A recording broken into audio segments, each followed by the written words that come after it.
to A Well-Designed Business. My name is LuAnn, and I'm so glad you found this podcast. Together with my husband Vince and our partner Bill, we have grown our company Window Works from the ground up. So I know and I understand the challenges you face in running your interior design business. I also know that your talent alone isn't enough to ensure your success. So on this podcast, we talk about strategies and practical steps to help you grow your business. But make no mistake about it, we have our share of fun here too, mixed in with those aha moments that I love so much. This isn't fluff. Nobody has time for that. Whether you are a new interior designer or a seasoned designer, I am here to help you create and to manage the kind of interior design firm that you dream of. It's straight talk and it's action. Are you ready? Let's get started. Hi, welcome to A Well-Designed Business. Today, my friend Arianne Bellizaire joins me for a Black Lives Matters episode. Arianne was on the show way back in the very first few months that I was on the air, episode number 20. She shared with us her expertise in creating video for her interior design firm. Arianne was an early adopter of video and pretty much was creating TV-level production on her own. Tremendous skill set she has in this area in addition to her skills as an interior designer. In fact, a year ago, we were both on the DesignHound signature kitchen suite trip to Napa, and she and I got to spend a lot of time together, and I was soaking up her advice and tips in this area. So stay tuned until the end of the episode where she tells me about a new venture of hers, which I'm 100% sure that you're going to want to know about. Now, today's show is sponsored by Jaipur Living. I encourage you to listen to episode number 526, where the CEO of Jaipur Living, Asha, told us about the people and the mission behind the beautiful handmade custom rugs that you can get through Jaipur Living. This is a company with a heart, a company committed not only to the quality of the product they produce, but also to the artisans who weave the rugs. Jaipur Living is also interested in supporting you and your business through the technology that they've built into their website. Real-time quotes, stock and delivery tracking. Open your trade account today at jaipurliving.com. That's JAIPUR living.com/LuAnn.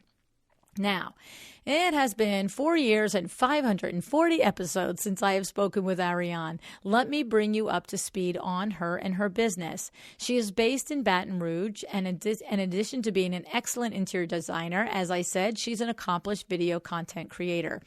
Arianne is also a certified true color expert. And if you're not sure what that is, this is a program led by Maria Killam, who was also on the show back in episode number 58. For more information on exactly what a true color expert is and what Maria does, I encourage you to go back and listen to this show and to check out Maria's website.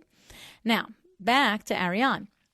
Among her many awards and achievements include being a High Point Market Authority Style Spotter, a Perlick Ambassador of Cool, Villeroy and Boch Color Challenge Winner, Modenus Blog Tour invitee, and Modenus DesignHound. Her blog, Inspired to Style, is a 2-time nominee for the Amara Interior Blog Awards, and she is currently listed as one of Modenus' top 100 influential blogs.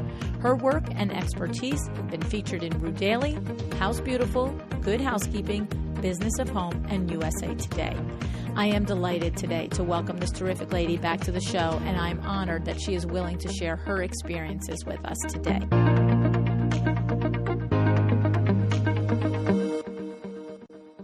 Hi, Arianne. Thank you so much for joining me on A Well-Designed Business today. Hi, LuAnn. Arianne, you are a love. I just, episode 20, I mean, come on. I can't believe it's been that long since we had a chance to talk on the podcast. I know. And thank God we had Napa in between to catch up and get crazy and laugh, right? We did. It was fantastic. I know. And you helped me so much on that trip. I mean, with just insights and everything about video, and we're going to get to that because that is your superpower for sure, in addition to others. But today we are here to talk about Black Lives Matter and your personal experience in everything that's going on. And, you know, together we're trying to bring awareness to our interior design community to hopefully be the little ripple of change that will reach out and go across to other industries and to the greater world, right? Right. And I'm so grateful that you're continuing the conversation. I think that's what all of us have been hoping for, was not just one big moment in June and then everybody kind of go back to business as usual. I think this is so important to keep the conversation happening so that we can continue to challenge ourselves, to learn new perspectives, and to really, like you said, be the little ripples that create the big waves. Absolutely. And I have to say, I've said it a couple of times, I was scared to death to do it, quite honestly, but I was compelled to, and I was supported by yourself and our other friends and saying, no, it's right. Do it.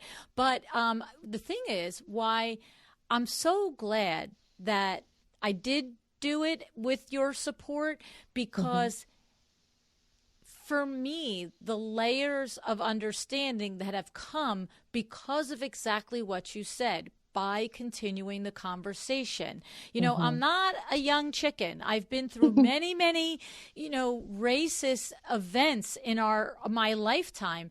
And this is different. And it's that willingness for us to talk about it and to continue to, I hate to use, the word unpack because it's such a, buzzword, but that's what it does feel like. It does feel like, oh, that's what you thought racism was, LuAnn. Right. That's what you thought white privilege was, LuAnn. It's like, oh, let me take that layer out and take a look at that. And it's like, oh, okay. Yeah. And so that has come exactly because of what you said, of continuing the conversation. So, but you, my friend, are, doing your own part in this, and you are a leader in this movement and continuing the conversation too. You and your friend Nisha have done something really remarkable, and I would love for you to share with us what you are doing. Well, I have to start off by saying I am a reluctant and maybe accidental leader in this movement. I think that, as you said, we've seen instances around race happen in our country before, but this feels different. When the George Floyd video was released and we kind of watched that, I don't know if it was because we were all silent enough with the quarantine to hear it. If the quiet of the lockdown created the space for people to actually see and hear that. I don't know if it was, the pandemic forcing us to remember our humanity and to, there was almost this period of time in the pandemic where we were all in it together. Everybody had a shared experience. It was the great equalizer. It didn't matter how much money you had. It didn't matter what your race was. That virus was taking people down no matter what. Right. And as a world, we had to stop and we had to adjust. And, you saw things happen like artists doing online concerts and, advertisers changing the way they marketed and just everybody kind of being in it together. Right. I don't know if that was what led us to have compassion for George Floyd as a world when we saw the video or what, but something happened to make that instance different. And so in that emotional period of people seeing the video and saying something has to give. What I noticed was it wasn't just Black people saying it. It was white people saying this is wrong. And that's what's needed. It's not just us at the table having the conversation, but we need our white brothers and sisters to come to the table as well and say, as a world, we're in this thing together because we are the human race. 100% agree. I want to share something with you on that. And I might be, crazy on it, but I agree with the weird moment in time of the pandemic, right? So like you said, just everybody quiet in something together and having more time and headspace or whatever. But I also have to say, when you said that the difference was that white people showed up for this, right? White people were, coming out and saying that this wasn't right. And I would just say, from a personal standpoint, this was so disgusting. Like, was it 9 minutes? And it was unthinkable to see that he was being filmed and wasn't at all thinking, hey, I can't let anybody see this. This is going to get out. My superiors are going to know. It was, and I think that the amount of minutes that you sat and watched it was the amount of minutes that all of those extra things just kept coming. Like, he's not, the context. He's not afraid. He doesn't Right. think he's going to lose his job. He doesn't Right. even think he's wrong. It was just, this man is begging for his life, and he Right. is just callously sitting there. It wasn't like, oh, a big scuffle and gunshot and this and that and who's left Right. standing. You know what I Right. mean? It was like, oh my God. And that, I think, just created the sleeping white people like myself, right, is what I want to say. To say, okay, we're not going to push this under the rug and just say, well, you know, the cop was, you know, under pressure. He Right. reacted poorly. It's Right. like there was no under pressure. This was a thought out thing. Right. Yeah. Right. And he was not afraid at all of any repercussion. Oh, no, that was what was no clear. Fear. No fear. No fear at all. No. And because so many people, so many white people took the opportunity to say, this is wrong. Right. That's when the energy in the room shifted. And my husband and I talk about this all the time. Every day we would watch something come out where a company would take a stance or do this or do that. And every time it would happen, I would say, the energy in the room changed. People will let go on what is accepted in the room. When the energy in the room shifts, they either have to shift with it or they risk being shamed for it. And so that is what you see happening with corporations. That's what you see happening with organizations, with the way things are happening. And that's why I say I'm a reluctant and accidental leader, because in the middle of all of this, you know, first of all, I'm an introvert. I'm very empathetic. I feel everything. And so whenever big things happen in the world, I always have to take a minute to just like, for myself, deal with my emotions, my, you know, feelings about it. And yet I also feel like as a, you know, quote unquote influencer who's running a business, I have a responsibility because I have a platform. So I know that I have a responsibility not just to be sunshine and rainbows, but to acknowledge moments in history. And so I'm always very thoughtful about how I do that. And so one of the things that happened first was a friend of mine, Nisha, the friend you mentioned, who is a very, very, very good friend of mine who lives in Houston, Texas. She's a nurse. She did a Facebook Live saying that her best friend is white, and they were having conversations, and she realized that her best friend didn't even really understand her experiences as a Black woman, and they're best friends that have been best friends since 13 years old. Wow. So this book by Ibram X. Kendi called How to Be an Anti-Racist was recommended to her. And she said, I'm going to read this book with my friend, and we're going to talk about race. And so I took her Facebook Live where she said that, and I shared it on my page, and I said, I love this idea. And what I want to do, my little part in the world, is I want to have more intentional conversations about race with my white friends. If any of you want to read this book with me and just talk about it, let's do it. Let's have some courageous conversations. Well, why did I do that? Because the next thing I knew, on my Facebook page, people are like, yes, I want to read it. Oh, I bought the book. And so, of course, I put it on Facebook and on Instagram. Yeah. Well, Instagram, people are like, I want to do it. So Nisha's like, hey, looks like you have a book club. I'm like, I guess. She's like, well, I'll do it with you. Let's just do, I've got my friend. I've probably got some other friends who want to read the book. Let's just get a couple people together. And maybe instead of one-on-one conversations, we have a little group discussion. No problem. So she's like, let's just create a Facebook page that we can all gather in, and let's figure it out along the way. That was our plan. Figure it out along the way. So we put the Facebook group together. Everybody who's mentioned to me that they want to read the book, or God forbid, has already bought the book, I'm like, hey, join the group. And I kid you not, we created the Facebook group on a Sunday afternoon. And we said, hey, everybody who's in the group, we didn't think to make it private. We made it private, but we didn't think to make it unshareable or whatever you want to call it. Right. We knew we wanted the conversations to be protected. So we did have the private part on it, but we created the group. And Nisha and I were on the phone on Sunday, and I said, I'm going to throw up. I think it's going to be 20 people. And she's like, I know. What are we going to do? I'm like, I don't know how we're going to do a Zoom call. book discussion with 20 people. That's a lot of people. By the next Sunday, we had 150 people in this group. I know. Because the people who showed up and said they wanted to have conversations said, I want to have conversations, but I've got friends who want to be in the conversation too. Right. We all need to do better about learning about different perspectives in race. So by the first Facebook Live where we said, hey, let's tell you what this thing is going to be, which is, I think, 2 weeks after we put the group together, we had 300 people in the group.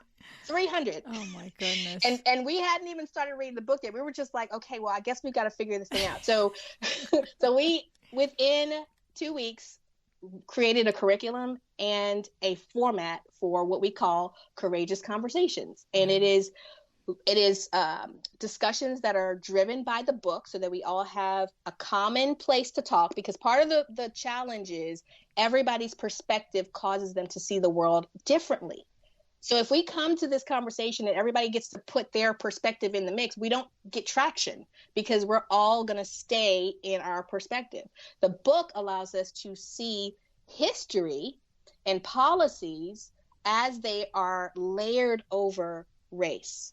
And so now our discussions are more concrete. And once a week, every Sunday, we do a Facebook Live and we go through, the 3 chapters of that week that we were supposed to read. And we have really open, vulnerable, authentic, sometimes painful conversations about race. And now our group is, I think last time I checked, we were at like 435 people. Oh my God. Which makes me want to throw up a little bit, but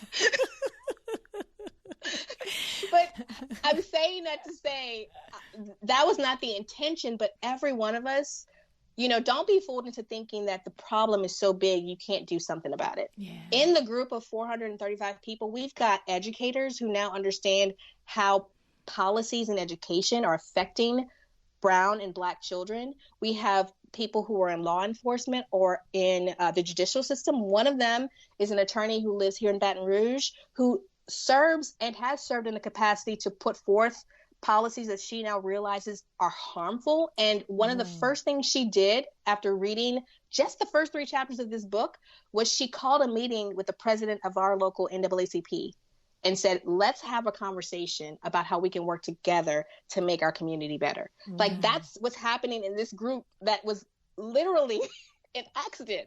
It was an accident, but in the group, you have people who are able to affect change in their communities. And they're from all over the world. We've got, again, I live in Baton Rouge. Nisha lives in Houston. The person who lives farthest away is in Paris, France. Oh my goodness. We've got some Canadians. Yeah, it's amazing. And it's way bigger than anything I could have ever achieved if I had intended to do something by my own will or my own volition. It really was organic, and it was just creating the space for people who are now ready to have the conversation. It's remarkable. And you know what's so funny is because for you to say you're about to throw up because and you were one of the designers that back in the beginning that I learned that you consider yourself an introvert. And of course, yes. I say that because I know you actually are, because you say you are. But like my brain would be, I don't know, you're like doing videos that are like HGTV worthy. How could that be, And so that was like a little learning lesson back in the day for me then about how you could be an introvert and still be comfortable in camera and stuff. And you're saying, I'm going to throw up with orange Well, it's the responsibility of the conversation and the responsibility of creating that safe space, and not really knowing how people, it's emotional. And so that's what makes me want to throw up. The gift that I've been given of being able to communicate and being very comfortable on camera is actually being used to my advantage because the way we show up is the live video and it's not scripted. And so that gift that I have allows me to have the conversation via the video format that allows people to feel like we're all in the room together. So I think everything happens for a reason, but it is, it's a huge, I don't take lightly the responsibility. Yeah, I don't. Right. No, I agree. I hear it. That's what a movement. I can't imagine. So, well, we're going to talk a little bit more, but I know right now people are listening saying, I want to join. So on Facebook, it's called Courageous Conversations. Is that what it's called? Courageous Conversations, Unpacking Racism. And we actually, when the numbers blew up that fast, we actually like hit it. So you may not even be able to find it when you go look for it. Also because we're actually more than halfway through the book, what we've been asked by the group is to continue the conversation. So what I would say is look for it. You might be able to find it if you type in the words Courageous Conversation, Unpacking Racism. But LuAnn, if you want to, share my email address or anything, I can also give them, more information on how they can become a part of the group if they would like. Yes, I think you're going to, I mean, listen, we have an awesome community here, and I'm sure there are many designers listening that are inspired by what you've done and interested to learn more and be part of the conversation with you, because you can call yourself the reluctant accidental leader, but you're a leader, lady. Thank you. And it's nice to, look, it's the whole thing what we're doing here, right? It's being able to be with someone that is thoughtful and kind, has their point of view, has their experience, but leaves room for other people coming to awareness at different times and places. And so it's that gift of caring enough to share so that the other people can get there. And so I think it's awesome, absolutely awesome. And so what I also love is this very thoughtful recognition on your part that instead of just having conversation, that the conversation centers on the topics and the points in the book, because you're so right. Because if I just want to start a conversation, then we're just debating what I believe, as opposed to discovering what is meant by the text in the book. And maybe I read it, right? Maybe I read it and I think it means one thing, and you might look at me and say, not really. It means this thing. And then we have an opportunity to explore with each other where the disconnect is, as opposed to this is what I think, and now we're going to debate that, which is pointless. You can never win. Right? It's always a moving target. What we're finding in the group is that the book gives the historical context of a lot of the structures that are in place right now that are invisible to us, but they absolutely inform the way that we move and operate in the world. And so the analogy that I have used in the group that was really powerful, and that I could share with you and the listeners is that meme that went viral, I think maybe a year or two ago, and it was the dress. Is the dress blue and black, or is it yellow and white and gold? Which dress is it? And everybody had an opinion on it, and everybody saw either blue and black or white and gold, whatever the two colors were. And you could even be sitting in the same room, looking at the same device with another person, and you could see one version of that dress, and the other person could see a completely different version of that dress. And so what that taught us is that based on the way your brain is wired, your past experiences, the way you see the world for you is absolutely as concrete as that picture. But is the picture concrete? No, it can't be if I'm sitting next to you and I'm seeing an exactly opposite version of that picture. And for me, that picture is as concrete. So if we're always talking about our experiences and our understandings, and we'll never agree on the dress because we're always going to see a different version of that dress. However, if we now know that there are two different dresses, if we're aware of that, if we're aware of, I see yellow or white and gold, but I'm aware of the fact that another part of the population sees it as blue and black because of the way that their world has shaped them, their experiences. So I'm no longer going to fight the fight that black and blue dress does not exist, because that is a losing fight. It actually does for some people. Right. Now, what can we do to change that? Okay, we can talk about what is it that allows you to see the dress that way and me to see the dress the other. That is something that we can talk about. And so as we're learning about different policies and the way things are shaped, we can have more purposeful and more productive conversations if we're talking about the right things. We're talking about policies, and we are honoring the other person's experiences and not telling them that their experiences are not true because we haven't seen that experience. That's the crux of it right there. Part of it. That's the crux of it right there. To not say, I know exactly how the world is, and that's not it. You're wrong, right? That's the crux of it is. And it's so funny because when that went around, how willing were we all to just say, oh, you see it differently. Boom. Okay. Boom. Right? Right? Like we didn't sit there and argue with somebody and debate with them and say you're wrong and this and that. It was like, we just accepted that whatever goes on, like you said, in your brain, in your wiring, that you saw a different color. And we just, okay, it doesn't make you good, bad, or indifferent. We just move along. This is the thing with racism, right? It's the constantly hanging on to what we think is the color of the dress, you know what I mean? What we think is the reality, and defending it, and then being so willing and able to try and talk somebody out of their position. It's like it's my dress not logical. Is the way, and to take that analogy further with racism is only if you see the dress my way are you acceptable, right? And so my dress is white and gold. If you see the dress as black and blue, you have to do the work to see it as white and gold. You have to do the work to see it as white and gold in order for you to be adequate, accepted, hired, paid, come out of an interaction, in some cases with law enforcement, with your life. The example you used before about the George Floyd and seeing so much of it, I always tell people when we have conversations, and especially when we had conversations before George Floyd, I would always say when they said to me, but you didn't see what happened before the camera turned on, or you didn't see him if he would have just not resisted. And I always tell people, that's not relevant. First thing is, it doesn't matter if that person is guilty or innocent. We have in the United States due process. Nobody gets to be killed on the spot because of perceived guilt. So that goes out the window, number one. Number two, you can talk about resisting while being detained, but if you can't layer in the context of what one group of people has seen law enforcement as versus the other, you can't tell me the way you would have responded because you see law enforcement as your helper and friend.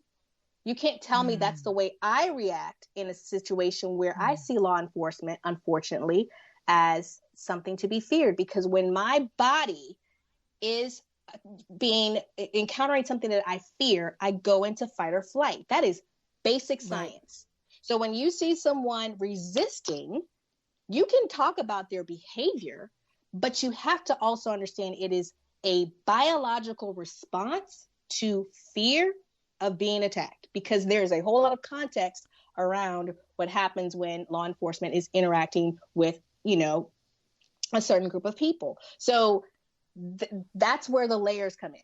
That's where it's not as black and white, not race, as people would like it to be. But, it takes having those conversations. It takes someone giving me their perspective and them listening as I share that and saying, you know what? I never thought about it like that. You're right. If I was being attacked, would I wait for the attack? Even if it wasn't. So one example, my kids want a dog so bad. We've never had a dog. They want a dog, right? They want to love dogs. But when we go into people's houses who have big dogs, they are nervous about dogs, right? So they want to love the dog. But when the dog comes and does what the dog does, which is sniff you and say, hey, who are you? If that dog comes toward them, they back up. They sit behind me. They hide behind my legs. They're nervous. They're hesitant. They want to like the dog, but they don't know yet if the dog is for them. And only when they realize the dog is for them do they relax enough to say, okay, let me try to reach out my hand, let the dog in my hand. Of course. That's of course. Well, I have to say that is the nuance of continued conversations. In the exact example that you're using is one of the lessons that I've had. Is first of all, I hope you know that I don't think that the same whether anyone resists arrest is not grounds for being beat or killed or anything else, right? And I've never. That's not my lesson. Isn't that I had to say, oh, stop saying what happened before that. That wasn't my lesson. That wasn't my line. That wasn't my thing. I was like, innocent till proven guilty, the exact same thing. My lesson in the last several weeks was the other nuance that you were describing there, that a Black person, just like this gentleman, Ibrahim, said in the Oprah show, that a Black person has been raised to fear the police and is at its core wary of it, like your children with the dog, whereas I am been raised and processed the police as safe. And so that is a fundamental difference, to your point, that creates a fundamental reaction, okay? And to me, not having that layer, and for me, what I'm saying is my stupidity and my white privilege had always had me process those horrible encounters without the color in there. It's like, whether you're white or Black, if you've resisted, you still shouldn't be attacked by a police officer. But if the police officer is also fearful for where the thing is going to go, and he's not disciplined or she's not disciplined, or they have their own bias, whether you're a white drug dealer or a Black individual, the whole thing gets out of proportion. And my awareness is that that is so surface level to what's happening. That's the point, right? Yeah.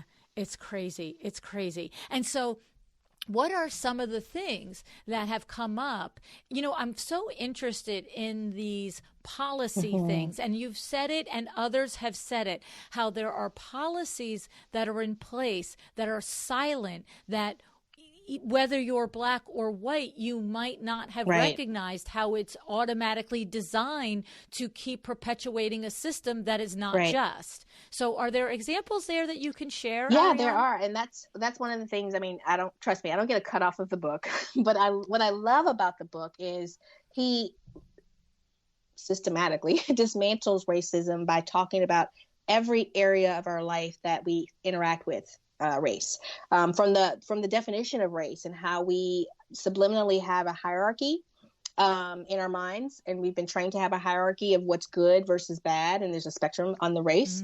But then also our educational system, our prison industrial complex is huge, and you know, the direct tie between how education and, you know, what happens to Black men and how they wind up in prison. There's a connection between the two. And it was very purposefully done. And so one of the things that I love about the book is that it gives you the history of how policies came to be. And what I also love, and I want to challenge people who read it and get nervous about anything that's political, is it's not a political book. He tells you the good, bad, and ugly about every party and their role in this. And so I like that you can't use the excuse of, I don't want to read this book because I have a particular political, persuasion. No, everybody walks out saying, ouch, reading this book.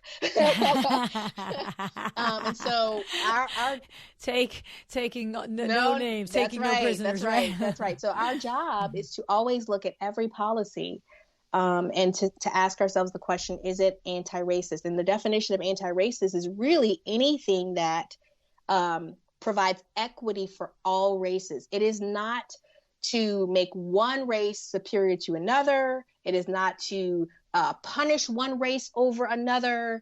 I know that there's a lot of buzzwords out there where people start to get nervous about, well, is this going to be reverse racism? Is this going to be like anti-white? No, if you are anti-racist, you're looking at each and every policy and each and every idea, and you're saying, is it equitable? Is it providing equal playing ground for all races? That is the goal.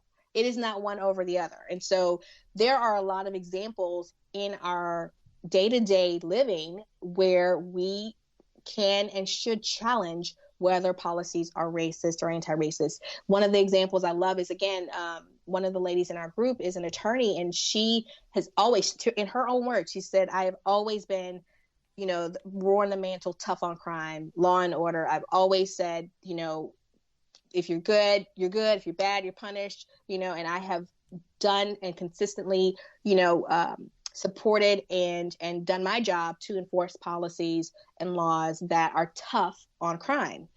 But as she's read the book, she has realized that there's an inequity in how certain areas or certain populations are punished for the same crime. And so she has been able to look at the work she has done and taken a hard look at herself, and very authentically and from a place of vulnerability said, hey, I have played a role, but I can't do it anymore if I know the truth. If I now understand the role I play in perpetuating policies that take fathers from their homes, that don't give people a chance to make a life for themselves, to be independent. And she, again, has decided to use her influence to have conversations with lawmakers and with community leaders like the NAACP to talk about how we need to really look at the people that are affected by the policies, not the numbers. That's just one person, one example in this group of people that are reading the book. So I would tell anyone, if you really want to understand from a policy perspective what is in a lot of cases driving the racial inequity we see, then this book is one that I think is a good it's a good resource. It's deep, it's heavy. A lot of us feel like we have to read it 3 times because it's so meaty. But it's been a great source of conversation for all of us to be able to say, this is the policy. And now let me tell you, as not an urban legend, but as a real person, how it shows up in my life. That's powerful. Wow. That's powerful. I was just going to say, so powerful. Yeah. So powerful. This lawyer that you've mentioned a couple of times, she's a white lawyer. Yes. And so she is understanding and paying attention now. Yeah, she is. So incredible. And so the question, and this is the type of thing that I have become very interested in, aware in. I said it on one of, I think, the episode with Corey about, you need to get involved. Like I had become so apathetic. Honestly. But because I was living in my world, right? I wasn't being prejudiced against, and I was having a world, and I, was, naively thinking that your world was, if you work hard, you'll get there. You know what I mean? Right. Like I saw enough successful people in my circle, and certainly have encountered them before and after the podcast. But it was the enlightening of the micro, like last week, Rashida called it the micro aggressions and those types of things that I never would have dreamed that you were experiencing as professional in the world. Right. Okay. So I'm tripping over my words on this, but the idea is that understanding the next level, like, okay, talking is good. Right. Talking is good because I personally am learning. Hopefully listeners are learning as I'm learning, just like we learned about business the last 5 years. Now we're going to learn about this, right? But it's what's the next level. It's like when I want to take the next course, it's like I want to learn QuickBooks or I want to learn something. It's like, how do I do something that's more than just understanding? And so it is that policy thing. So I'm going to have to make sure that I read this book and get involved in that, because that is the thing. If you don't even know how a system is set up to keep, that's the word that I've been hearing over the last several weeks, is that the policies are set up to prevent an entire race from succeeding on a level playing field. Yeah, I think it's probably more appropriate is to think of it as there's a system in place to keep one segment of the population prosperous, wealthy, healthy, and by virtue of everything you're doing to keep that group in place, part of it is neglect of the other part of the population that you don't want or isn't a focus, but it's also, the context of what you've been taught about that group and what you've been taught about yourself that keeps those systems in place for each of you. So for example, just to say it, white race has been taught by everything in history, especially in the history of our country, that they're the default and they're good. They're the standard. So every other race, what we're doing is assimilating to try to look like you because you tell us that is what it means to be human, American, successful.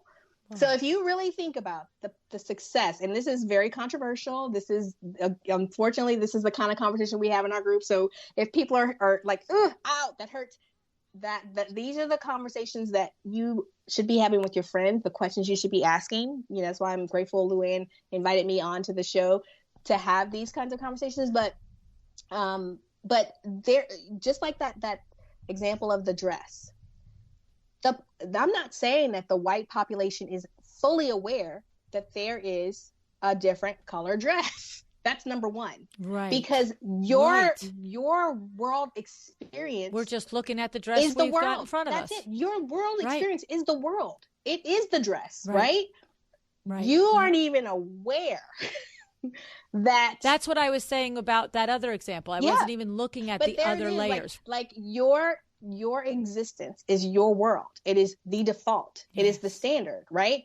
And there is there's a psychological syndrome that he talks about in the book that I cannot remember the name of. I wish I could, but it basically is a syndrome that we all as people are wired to believe that when we are successful, it is by our own efforts.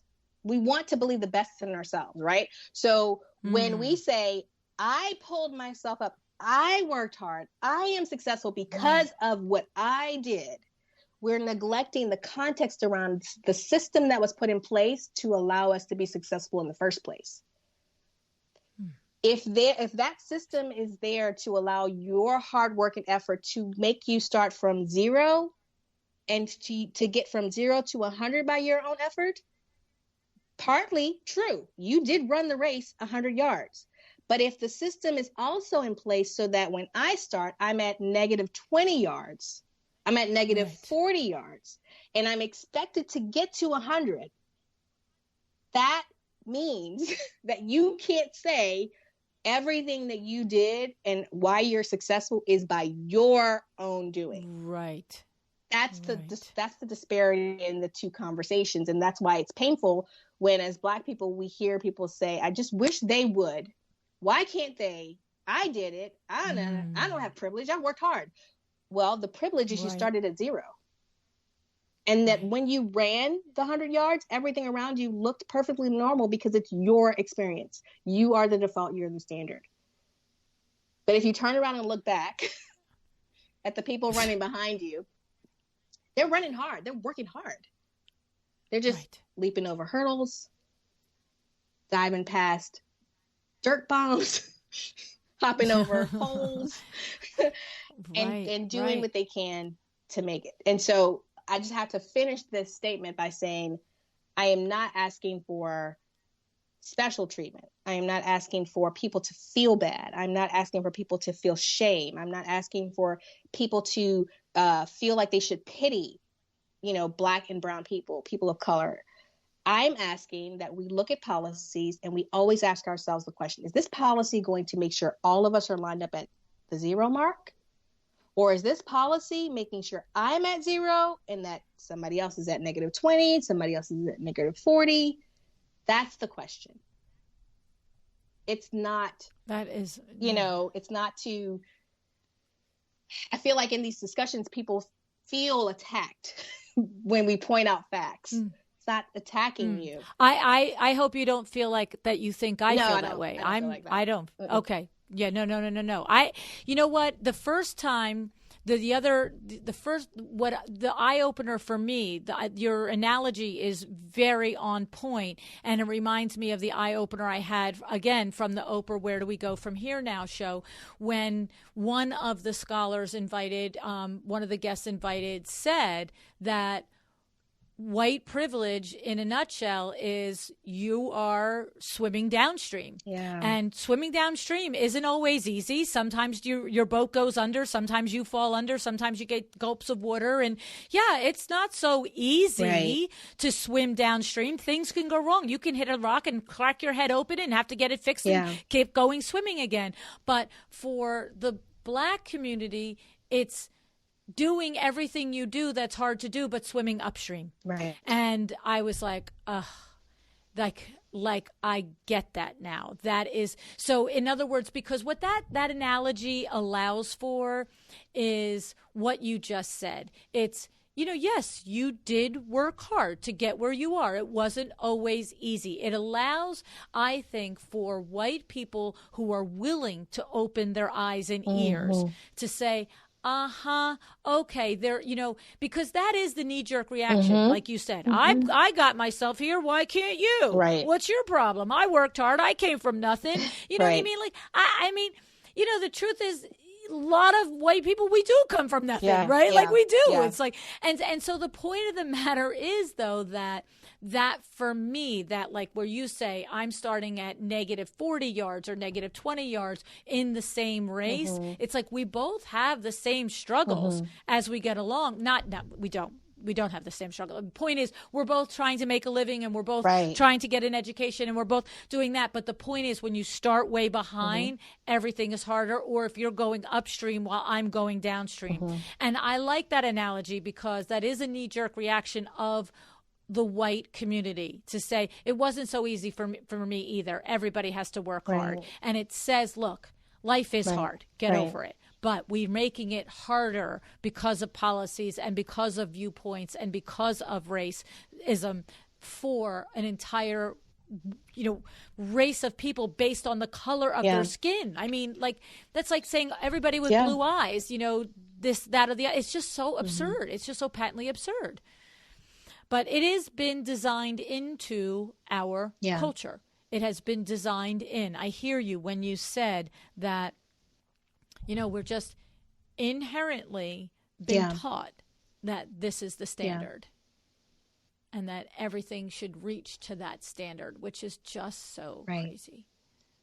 Right. I don't know. It reminds me, as we get further into my scholarly pursuit of this conversation and learnings, I'm often in my family and personal circle of friends not very popular when I talk about religion, because in my view, and this is a little risky going out on a limb sharing this on the show, but in my view, religion has been constructed very much along these lines.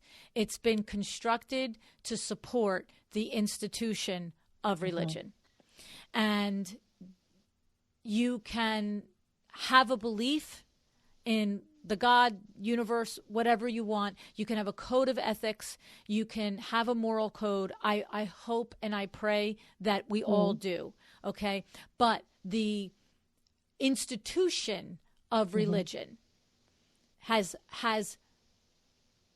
by the very nature that religious factions can fight each other, is so patently absurd to me. It's like, I don't understand well, and I this. think that's one of the things that was different, again, in this season. For me, I am someone who considers myself a Christian, a woman of strong faith, but I absolutely have moments of struggle when I feel like what I know to be true isn't really what I'm seeing come out of quote unquote religion. One of the things that I was very shocked to see happen in this season is I have seen prominent ministers, pastors, and I'm not talking about Black pastors and ministers. I'm talking about white pastors and ministers of large churches talk about the role the church has played in continuing racist policies or allowing for or turning a blind eye to some of the things that have exacerbated the racial tension in our world, in our country. And so I think there is a reckoning, there is a conversation, a heart-to-heart that has to be had around that piece of it for sure, because, you can't say that you're for one thing, that is love, and then allow for or make excuses for something that is the direct opposite to that. So I hear you with the tension or, just the question about how religion and the role religion plays, not just in religion and in propagating religion, because there's a whole lot we could talk about with that too. But, for this conversation about race, the role that it's played in that as well. And I have been, like I said, pleasantly surprised to see, prominent ministers and pastors open their doors, open their stages, open their platforms to have real eye-opening conversations about race and what they need to do to step forward as leaders in their communities to make sure that the conversation is continuing and to make sure that policies are changing for the better. I'm glad to hear that. I am so glad to hear that is happening, because if it doesn't happen in every facet of our society, we're sunk. And so it's awesome to know that. And I guess just so that we have clarity, what I really was talking about is that any individual religion, I have a problem. I just have a problem with any individual religion. I actually don't care which one it is. I really don't. That is designed to put their religion ahead of the others as the one that you have to ascribe to get to the gates of heaven. You see, to me, it's like when you're saying to me, whites have been raised and taught to believe that this is the standard. And if you want what we have, you got to be like us. And we've designed our rules and our laws to make sure that unless you do it like we do it, you're not going to get it. And to me, that's like my brain just went boom. That's just like most religions, by the way. You know what I'm saying? Not the way a person personally ascribes to the relationship with God, but the way the construct, when we talk about the policy. So here you are, you're an American person in our country, and you are able to believe in the goodness of your life, your family, all of the experiences, but you're able to say, but the policies have been constructed to support one person's and not another person's. And what I'm saying is it's the same. You can have a personal belief and connection to your religion, but unless you can really tell me, like, does your religion have a construct to put your religion above another religion? And that's what religions do. It's crazy pants. And so I'm realizing that that's what white people have done for centuries. We've just designed it so this is the code book. It's an example. And it's, it's one of the interesting points he makes in the book is it's not, obviously he's American, so that's the perspective he's writing from, but he really talks about and points out how connected it means to be white, to also be fully American and patriotic. And so you saw probably a little bit of that tension happen in June where we were celebrating Juneteenth, and a lot of white people didn't even really understand or know what that was. And then a few weeks later, we're celebrating Independence Day. And the thing that's so crazy about that is, how many years have we all just, as Black people, we're like, okay, we got our celebration, we do a little something on 4th of July too, but, you don't see us blasting, well, some of us, but we're not blasting on social media, any feelings about the 4th.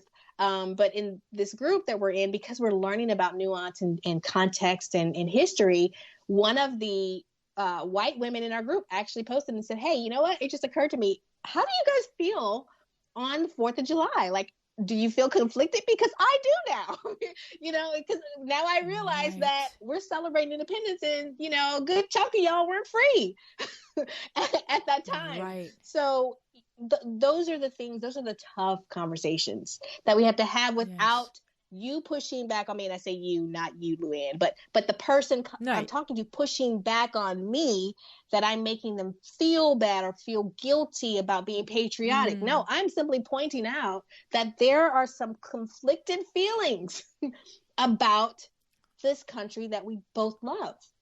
And if I love you, I'm going to help improve you. If I didn't love you, I wouldn't say anything.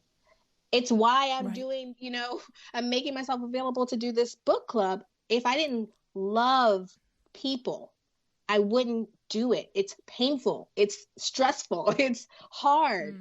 But I love people and I love my country enough to do the work.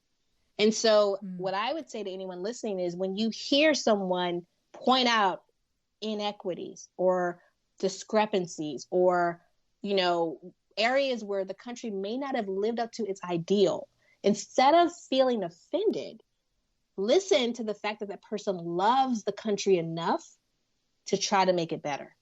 That's all. Right. Don't resist the correction. As a parent, when my kid does something wrong, I correct them out of love, because I want them to be a nice, good, productive, healthy person, adult one day, right? If I didn't love them, I'd let them run wild, because it's frankly easier on my part. Easier. It's frankly easier. Exactly. So when you hear, people really and truly from a place of compassion and love talk about areas where we can improve, take it for that. Don't take it for someone saying, I hate my country. Don't feel like you want to tell them, even though you might not utter it out of your mouth, go back where you came from.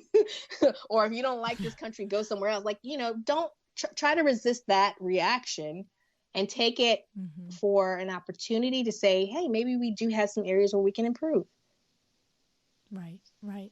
It's so true. It's so true. You have to come with an open heart. You really do. And you have to just be willing to just sit, and to where we said in the beginning, in your point in the beginning, of to just go, oh, they see white and gold. I see black and blue. Why is that? And instead of just saying, well, whatever, that's how they see it, it's like, why do they see it that way? Ask the question. Look for understanding. Look for the things that you can have your aha moments about. Right? Yeah. No, it's so true. It's a lot. And I have to say, I have, said the same to each of my other friends that have come on for the Black Lives Matter so far.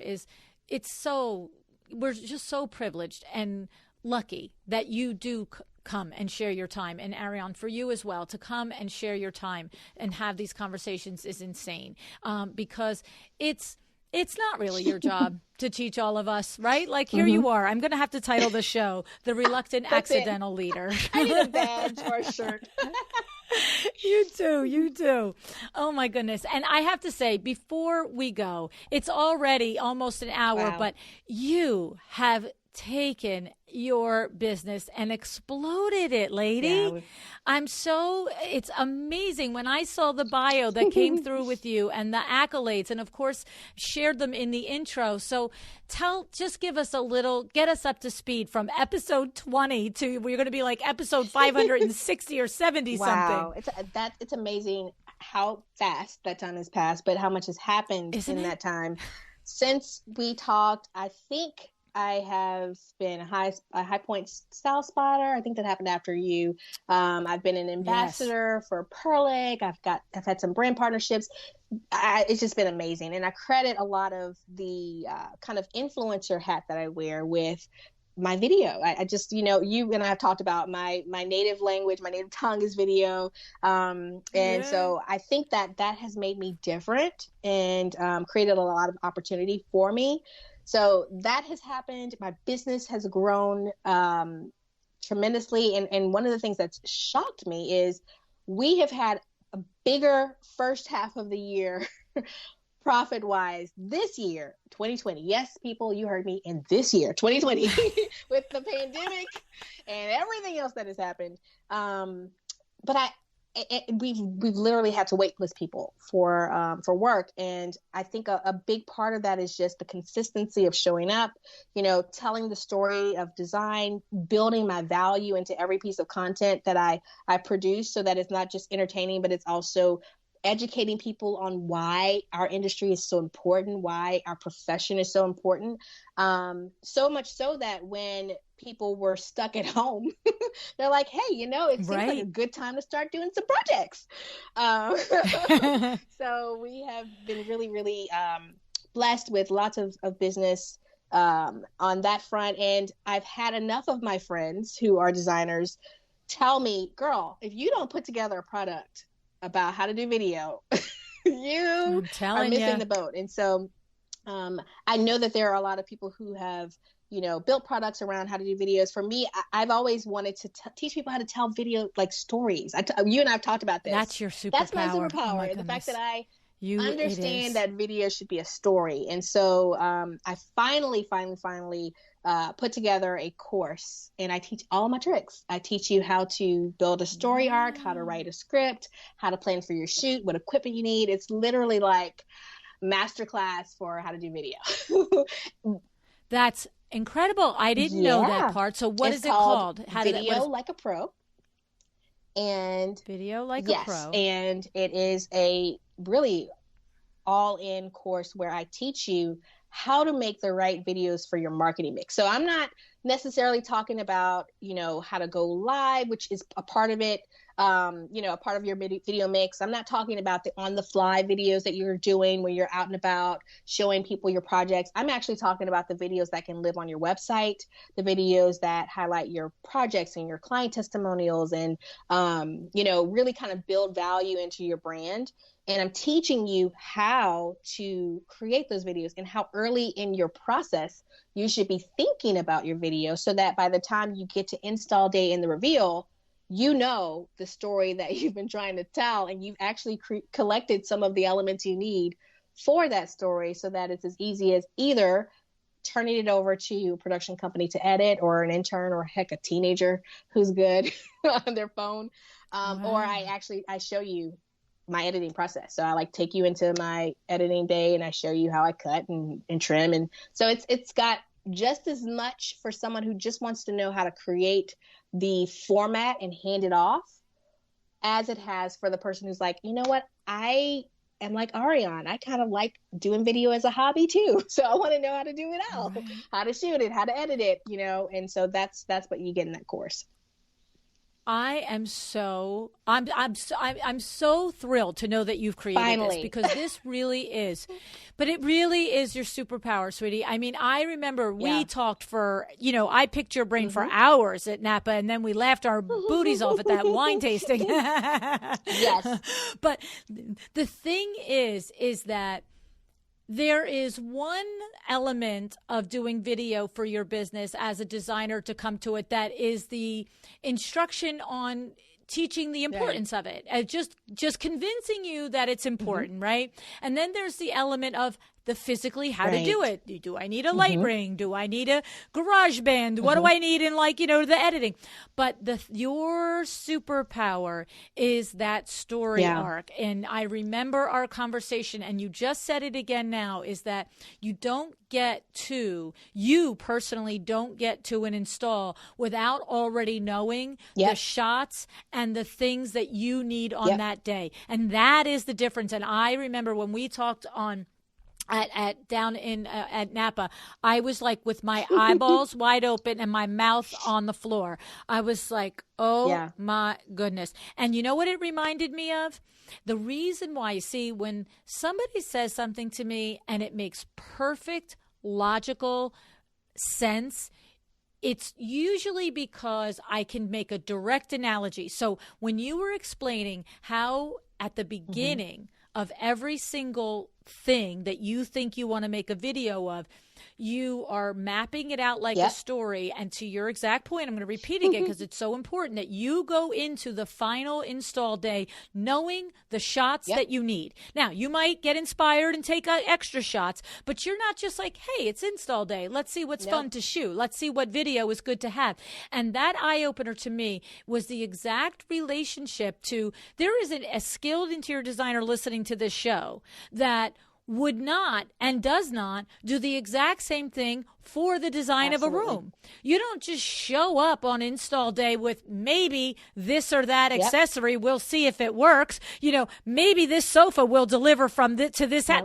No, the whole thing has been planned out, and the entire room is a work of art because you have carefully curated it, you know, and thought of every component. And that's your approach to video, and it's remarkable that you put it in a can. I love it. Thank you. I'm excited about it, to have finally put it together out of my head into a packaged, chronological, easy to follow process. You know, and again, I designed it so that if you come to it and you're like, I need to understand in order to, because that's one of the things you and I talked about, is you shouldn't be doing the editing, LuAnn, but you should. I have an editor. Right? I have all of it. I just don't know how to do the story. How to communicate to that editor what the result should be. And the only way you can do that is to have, you know, your process, to have your script and your video outline for that person. So you do have to be involved in it. And so that's why I designed the course, so that you as the content creator can get as much out of what needs to happen, so that you can have the right conversations with whoever's going to help and support you, whether it's the person shooting the video or the person editing the video and everybody in between. And I think that, I know that it's been really well received. And I am just so thankful to be able to help people in that way, because video really is a game changer. And I think every business needs at least a part of it in their marketing mix to stay relevant today. You know, a few years ago, people were saying if you didn't have a website, you know, you weren't legit. And then if you didn't have social media, you weren't legit. Well, now people are looking at your social media and really saying, okay, what kind of content are you producing? You know, and they're wanting more dynamic ways of interacting with you. A lot of people hire me or have hired me during this pandemic and have said to me, I found your videos on Instagram and on YouTube, and I feel like I know you. You are the one. That's right. It's the work I put into video. So absolutely everybody can use video in their marketing mix. And if you want to know how to do it, then video like a pro. That's what you need. I love it. And so that I understand, it's a download series that we watch on our own. Is that correct? It's a video series. It's 50 videos of me. 50 videos. Little bite-sized videos, step by step, organized in 5 different video styles. And in each video style, I teach you how to build it, how to shoot it, how to edit it, and how to promote it. Amazing. I cannot wait to take a look at it. I cannot wait to take a look at it. I'm so excited. Well, I'm not at all surprised, because you are so talented in that area. Where I said it in the introduction, you are an early adopter of video back when, you know, we were like, I don't know, maybe I have to do it. Here I am 5 years later going, well, maybe I have to. And I am, you were right. You know that about me. I am very fortunate. You know, my podcast editors, their actual career for 40 years is video production. So I have the access to it, but I just sit and go, I don't know what I want to video about. I don't know what I want to do. So that's awesome. Congratulations. And I really, really am so thrilled that you have found a way to take that tremendous gift of yours and share it with everybody. And of course, you know, this also gift of, you know, leading this Facebook group. It's every Sunday night. You and Nisha every are doing Sunday it? At 3 p.m. Central. We've had to learn to say Central because people are all over the world. That's right. That's right. 3 p.m. Central. I love it. And that Facebook group, I mean, if I think you're probably going to get a lot of new members, and maybe you'll probably have a lot of new purchases of your course. So, because both have tremendous value. Thank you. And ultimately, I really thank you for coming here and having this conversation, sharing your time with me and with the rest of us. And you have been one more person that has helped us open our eyes and understand the thing that has been right in front of us that we need to make a change with. So thank you, Arianne. I really do appreciate it and value it. Thank you for having me. I really appreciate you.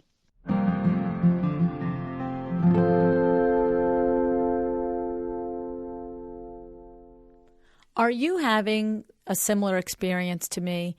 Are you learning at least one new thing in each of these conversations? I sure hope you are. I hope you are taking it in, mulling it, processing it, and giving consideration to the actions that you can take.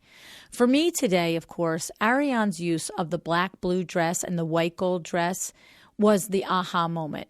And it was when she said, not that it was possible for each of us to see it differently, but that we each have to truly get that we see it differently, right? You have to truly just grasp it, that no matter how much you see it the way you see it, someone else sees it a different way. This is the essence. So if you're white, no matter how progressive you are, you cannot possibly see, feel, experience things the way our black friends do. Okay? And of course, vice versa. But the idea is that in this aha is to go further, to ask, how is it that we see it differently?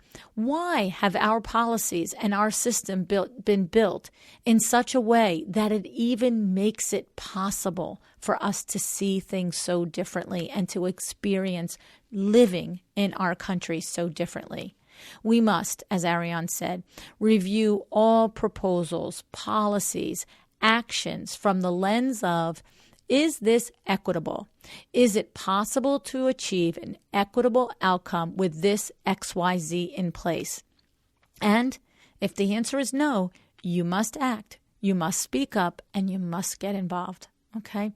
Now, before I sign off, I want to tell you that I bought Arianne's video course within minutes of ending our interview. Truly minutes. So at this point, I have not gone through the course yet. But of course, as soon as it was in my inbox, I scrolled the content and oh my goodness, I am so excited to get into this. Arianne really knows her stuff when it comes to video. You can take my word on that. And if you're interested in this video course and upping your game, I would say go to videolikeaprocourse.com. Videolikeaprocourse.com. All right. I want to leave you today thanking Arianne again for sharing her time and her heart with us. And I want to ask you, did you have an aha moment? And if you did, what will you do next? A great place is maybe by starting and by joining Arianne and Nisha's book club on Facebook, Courageous Conversations Unpacking Racism. And of course, please, I think you should get the book, How to Be an Anti-Racist by Ibram X. Kendi. Okay. And then, what else can you do? Sit with yourself and ask yourself, is there something else you can do? All right. So I hope that you will find something that you will and can do to make a difference in this world. I hope you will decide to be excellent.